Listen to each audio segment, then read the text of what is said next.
We are here, a delegation of Jewish rabbis, on the way back from Cairo to New York. We are here in the Cairo International Airport after spending almost a week here in Egypt. We came as representatives of masses of anti-Zionist Jews worldwide to join thousands of activists who came from throughout the world to join in a global march to Gaza.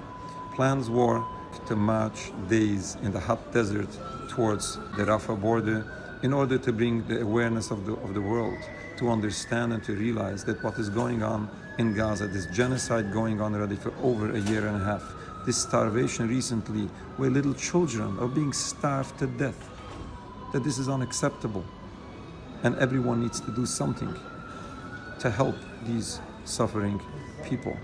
Unfortunately, this march didn't receive the proper permission from the Egyptian authorities, and our delegation, the Jewish delegation, had even way more limitations and difficulties. Despite the fact that the Egyptian authorities respected our delegation, as history is in Egypt and in many other Muslim countries, respecting Jewish people for the longest time. But what they mentioned is that because of what is happening in Gaza, because of what is being done in the name of all Jews, unfortunately, Jewish people walking on the streets might be in danger, and therefore they very strongly ordered that we don't walk out of our hotel building.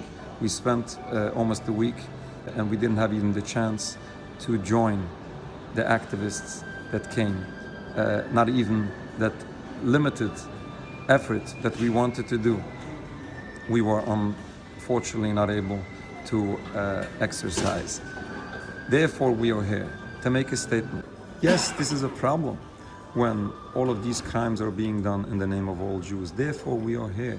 Therefore, we are working so hard to have people understand that in no way does the state of Israel represent all Jews, and certainly doesn't represent the Jewish religion. Unfortunately, the Jewish people are being misused to justify all these crimes. The Jewish religion is unfortunately being misrepresented in order to justify these crimes and silence whoever stands up and condemns it.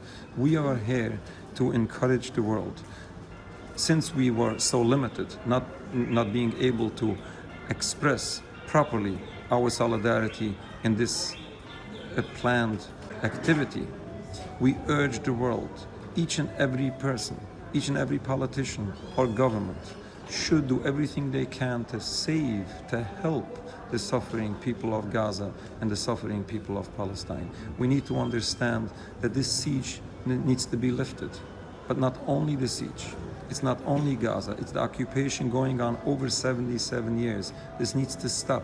This is unjust, this is contrary to Judaism, this is a violation of the Jewish religion.